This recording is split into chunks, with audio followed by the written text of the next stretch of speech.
What's up, everyone? Welcome to the dog days of the summer.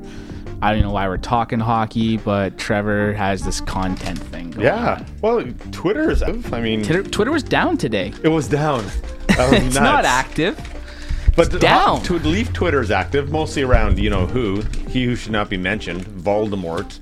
Did you watch the video the Leafs put out about the behind the scenes on draft day? Nah, I think it's all staged. I don't go for that kind of content. Pretty good. I liked it. Was it good? I'll watch it. They had the first half was like them sitting in a meeting though, talking about players and the process that they go through. Do you think that's real? I think it's candid enough. Like, or is it's not guarded? It's not candid enough. Obviously, it's being edited, but whatever. What are we doing here today?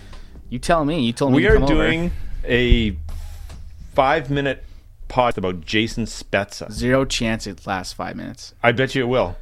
Dang, we're fucking a minute in already. Do over 5 minutes. The beer from Wide at Liquor Planet, I went and got it 3 days ago. Been sitting on this thing in the fridge. Pretty disciplined, eh? Yeah. It's the Bridge Brewing Company limited release second rodeo Tart Mango Wheat Ale. Fire it up. Guess what the second rodeo is about? Stampede. Yeah. Wyatt said it's an appropriately themed beer. Have you been in the Stampede? Never. Neither have I. I think it's not my goal never to go. Why? Once you've gone this long? Oh, that's not my scene. Even being like a Western guy, though? Nah, I'm not a cowboy. Prairie guy? Fuck, I'm not a cowboy. Have you ever owned cowboy boots? Yes, and snakeskin. They were fucking nice. Have you ever Holy shit. worn ass chaps? Never. Assless chaps? Nope. Nope, never. Okay, so there you go. It's a nice mango wheat ale. I'm looking forward to the mango wheat ale. Jeez, that's nice. I'm not even gonna take a picture for the social because we're in a hurry here. So the Leafs made a value signing on July 1st that completely got quickly overshadowed by the Tyson Barrie Kadri trade. Nick Shore? No, not Eddie Shore. Jason Spezza. Yes, Spezza. 700 grand. 2001, second Are we overall. gonna think we'll get any glimpses of 2004 Jason Spezza? Rare glimpses of the early 2000 Jason Spezza. Were you pretty happy when that signing happened?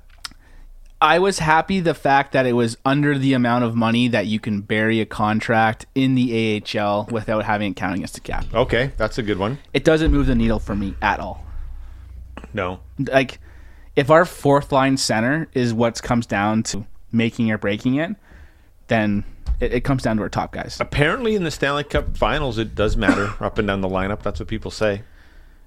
We haven't been there, so I don't know. No, I know. We need our guys to be our top guys, though, before we worry about our fourth line. Does it concern you at all that Jason Spezza, even as our fourth line center, is not like he doesn't kill penalties like almost at all? Does that not check a box for you? Myrtle put a piece out saying that he's going to be a PK guy. Yeah, well, he has him as the third forward option, kind of. But that's still like if like you're going through usually 3 sets of your forward groups, like 3 pairings. But that's still no actual centerman killing penalties, like no actual draw guys. We're back to like the whole wingers taking draws and losing key draws at key times against really good Boston power plays. But Voldermar's pretty good at specific enough.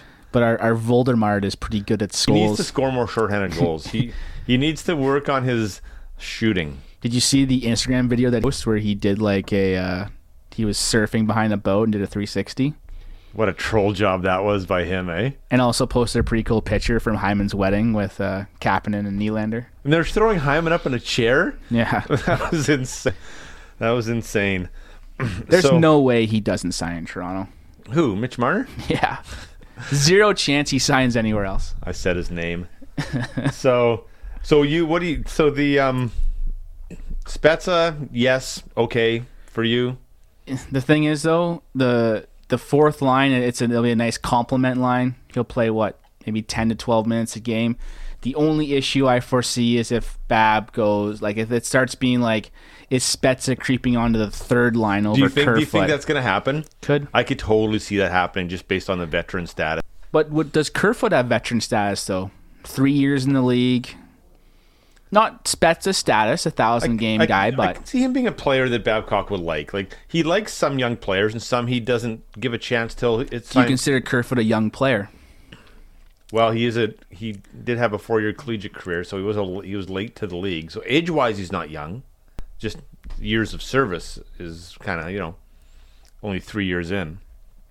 But had a lot of responsibility in Colorado. Like, he was a pretty leaned-on player for a team that actually won a playoff round. I think Kerfoot will be an important piece of this team that I think that can't go overlooked.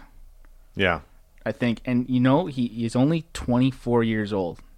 Like, yeah, he is. Like 4 years at Harvard, not ideal, and now playing 3 years in the NHL. Like that's legit. Mm-hmm. So I think it's one where you look at it.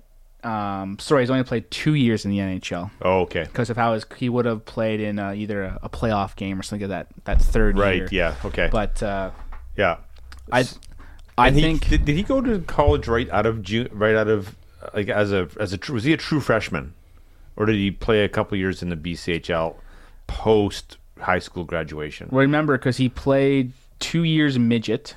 Yeah. So he played a 16-year-old year in midget. Who I considered the best midget age hockey player that I've witnessed. And then he played 2 years in the BCHL. So he would have played a 17-year-old year and 18-year-old year. So he went as a 19-year-old. So, yeah, okay. So he wasn't a 21-year-old freshman. So, yeah, I think Babcock will like him. I think you might see some flip-flopping. I think if Spezza shows some chemistry with certain players, he could move up the lineup. I think injuries. It depends. I think Trevor Moore will... I think potentially flourish playing with Spezza. I'm a big Trevor Moore guy, but I don't see Trevor Moore pushing because our third line right winger is going to be Kapanen. Yeah, I hope that Moore's up in the top 9 though. I hope he gets that extra 5 minutes a game. I want him. I want to see that. He'll be a fourth liner to start. Think so? With maybe a little bit once everyone's back, maybe a little higher with Hyman being out. But I like Trevor Moore. You can play up and down the lineup. Okay, so. We got our beer. We're gonna keep this short. This is part 1. And are we under 5 minutes? No, we're not under 5 minutes. It's hard, man. This ain't our first rodeo. It's our second. In fact, brewed similarly to the first rodeo. Wow. Wow. Fail. I'm not even putting that part in.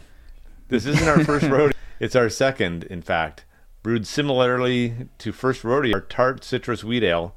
This Tart Wheat Ale was blended with heaps of fresh mango during fermentation. So, just as a bonus to you people, this is going to be a short 8-minute podcast. We're going to drink our beer, and in a couple days, we're going to come back and we're going to talk about our beer and another new signing, Cody Ceci. Ooh. Yeah, polarizing figure. Almost as polarizing as the guy that went to Ottawa in the trade. So, it should be interesting. I have some maybe we'll read some mean tweets about Cody Ceci that we got a couple weeks ago. So anyway, we'll see you guys on part 2. Go Leafs, go.